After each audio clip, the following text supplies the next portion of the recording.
Hey everybody, this is Rob with ATutsPlus.com. Today I'm going to show you a brand new custom preset called the Distributor. In the video I'm going to explain what the Distributor does, and then how to install a custom preset, and lastly how to use the Distributor. So I'm not necessarily going to show you how to do any specific effect, but instead show you how to use this very powerful tool.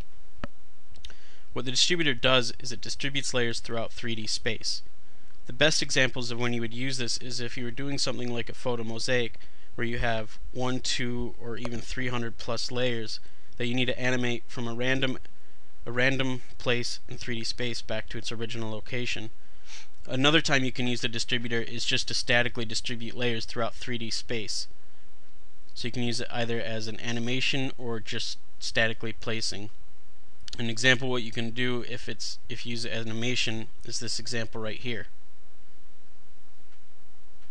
So you're probably thinking, yeah, this is something you can do right now. You can do it manually or with expressions or scripts, but editing all those can become pretty time consuming.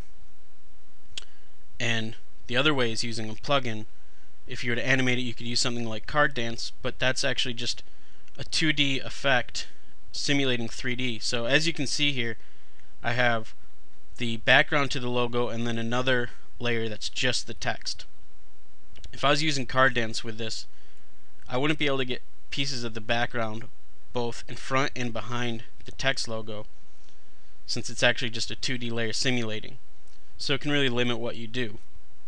And if you were to use something like a particle system, it's the same problem. It's actually just a 2D layer. So any separate layer in your comp will not look too natural. And later on I'll show you a specific example of this. But for now, that's the two main uses of it. So next is installing it.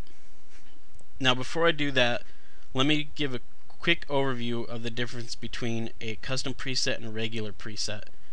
Best example is if you look at the Separate XYZ preset in After Effects. As you can see, it's one group with 3 sliders. If you were to make it yourself, you would have 3 groups with 1 slider each. So what a custom effect does is it groups everything together to make it less cluttered in your effects panel. It almost looks like a mini plugin. And because of that, it does take one extra step to install, but it's still pretty easy. So we'll go over that now. The first thing you want to do is open your zip file that you downloaded, and inside you'll see the folder with the 2 presets in it and a file called XML code. The first thing we're going to do is copy over the Distributor folder with the presets.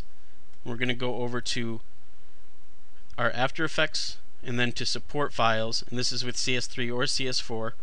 Go to Presets and then paste it in there.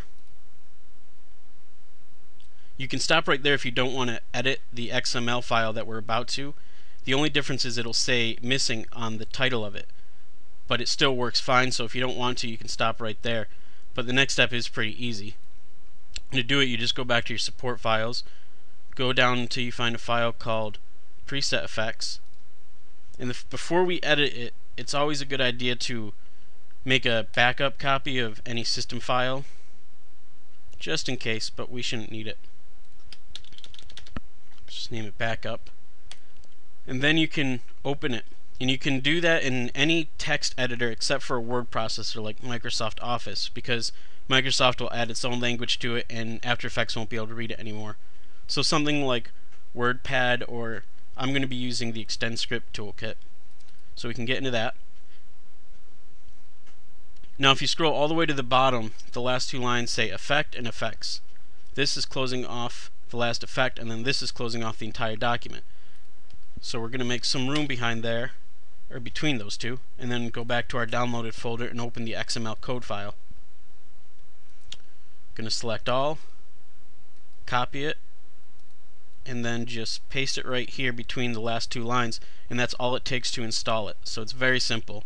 From there we can save it and close it and get into After Effects. If you had After Effects open already while you were editing that, you do have to restart it. After Effects doesn't reread that XML file when it's open. So if it's already open, close it and we can get back into After Effects. Okay, so now we're in After Effects, and I have a project open already for our demonstration on how to use the Distributor. And before I get into how to use it, I just want to go over 2 of the examples I mentioned earlier of other ways you could distribute layers, but their limitations, and that's the two plugins. First one I mentioned was Card Dance, and again, this is just a 2D layer simulating 3D. So if we use our orbit tool, you can see that no matter where we go, the text layer is always behind all of these slices, and it just doesn't look too natural. And anywhere we move this back or forth, it's always behind, or if we move it above the Card Dance layer, it's always above. And if we look at the example right here using the distributor, some of the slices are above and some are below the text layer. Something not done, or not easily done at least, with Card Dance, especially if you're dealing with 200 or 300 different slices for a photo mosaic. The other way I mentioned was using a particle system, and for my example I'm just going to use particular. If we use our orbit tool again, the logo looks like it's between all the layers, or all of the particles, but if we look at some of these particles that look like it's behind it right here, you can see that they look like they're behind it, but they're actually in front. And that again is because particular, like all the particle systems, is just a 2D layer simulating 3D. So no matter where we move it, it's always either above or below. So particular is a great plugin, but when you're trying to distribute pictures or text or anything else other than particles, you can run into this problem. And it does have a workaround. If you go down to its visibility properties, it does have the obstruction layer property, where if you do that, now the particles disappear as I move this back and forth. The problem with it is if you create a mask, the property is reading it as a layer and it's not reading transparency. So let's say these were all pictures distributed using particular. As you can see, if you were to go up here, half of them would be disappearing and slicing, and you wouldn't be able to tell why. So again, the problem is that layers within the comp don't interact well with these plugins, and that's where the distributor comes in handy. And with that, now we're ready to actually use the distributor. So like I said, I have this comp already started with a 3x3 box. And the first thing we need to do before using the distributor is to create a null. And we'll do that. We'll go up to Layer, New, Null Object, and we'll make that 3D. Everything needs to be 3D before we start with the presets. Now if we go over to our preset panel, you can just search for it and you'll see two. You'll see the layer and the null. The first one we want to add is the null. So add that to our null object, and the first line you see is name layer CONT. So to do that, we're going to highlight the null, hit enter, and type in CONT, and enter again. And I'm also going to lock it so no matter what layer I'm on, I can still see our distributor. Next thing we need, whoops, I shouldn't have done that. Next thing we need, now that we renamed the layer, is to add the distributor layer preset to the top layer that we want affected. If we hit U on that layer, we'll see all of the presets, or all the properties, all the properties that have expressions to them. And we're going to highlight them all, go up to Edit, Copy Expression Only, and then highlight all the other layers we want affected, go to Edit, Paste. Now if we hit U, all of the properties have the expression we need. And with that, we can use the distributor. And the first thing we're going to go over are the position properties. The X, Y, and Z range are your main properties. If you scrub through those, that's what actually distributes everything.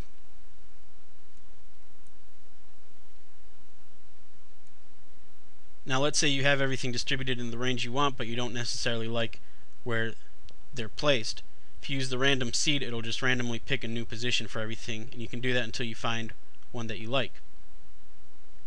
The next property is the transition slider, which works as the animation slider. As you can see, as it goes from 0 to 100 is how it animates everything back together. So if you wanted to do that, you would just add a keyframe at 100 and then go back to the beginning, move that down to 0, and now everything animates together. And that's the only 2 keyframes you'll need for everything we're going to go through. And in fact, if you look at this example here again, this was done with just 2 keyframes. Over 350 layers all controlled to 2 keyframes. So with that said, there's also the ease transition checkmark, which just makes everything go together smoothly instead of coming to an abrupt stop. So I'm going to get rid of the keyframes and go to the next properties, which is the X, Y, and Z directional. What this does is it moves everything from one side to the other. So as you can see with the X directional, now everything's from the right. If we go into the negatives, everything's to the left. Same thing if we were to use the Y. And same thing with the Z. And the Z directional actually is what I find the most handy.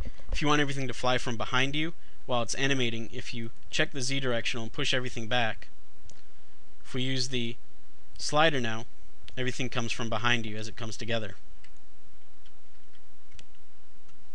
So that's the most handy to me. The next 3 properties are the XYZ offset. These, what it does is, if you like where everything is but you need the whole array to move to a new spot, if you use the XYZ, it just moves everything together. And this doesn't affect its original location. So if we use this with the animation, it doesn't offset its location. As you can see, it only offsets it when everything's random. And because of that, this is most useful, to me at least, when I'm not using it as an animation. And that's all the position properties. Next thing is the rotation, and the rotation works like the position, where depending what you do here, it'll just randomly pick an angle to move everything. You can do that with the Y and the Z as well. In the uniform XYZ, what that does is, instead of choosing a random angle based on your number here, what it's going to do when it's checked is move everything to 76 degrees to 156. And a hint right here is, if you check the X rotation, let's say, and give this a big rotation number, as you transition together, everything kind of flips, which is really nice effect. Looks even better if you add motion blur to that.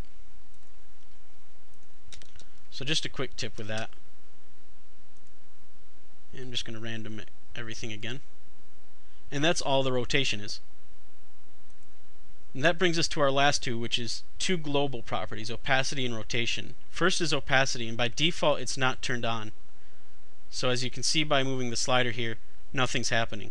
If we turn on our global opacity, now everything is at 52%, and so on. Also by default, it's not affected by your animation slider. So everything is still at that transparency. If you enable the transition, set that to 100 and enable the transition, you can see it works the opposite of all the other properties, where this is actually transparent when it's at 100, and as everything moves apart, now it becomes visible. Let's say you had all of your layers starting at the same position and then moving out, and then you're going to orbit around them with your camera, almost like a particle system, if you will. That's when you would use the enable transition in your global opacity. And last is global rotation. And to use the global rotation, we do have to do one other thing to all of our layers, and that's parent them to our null.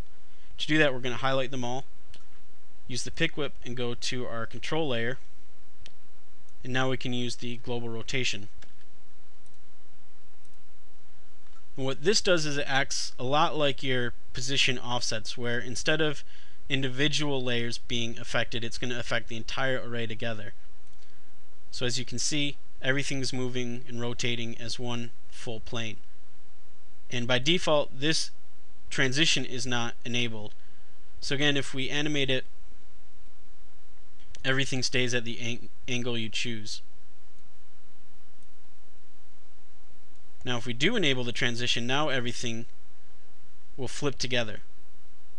And an example of this in use is, again, back to our example video. While it looks like there's a camera orbiting around all these different slices as they come together, that's actually just the global rotation being used.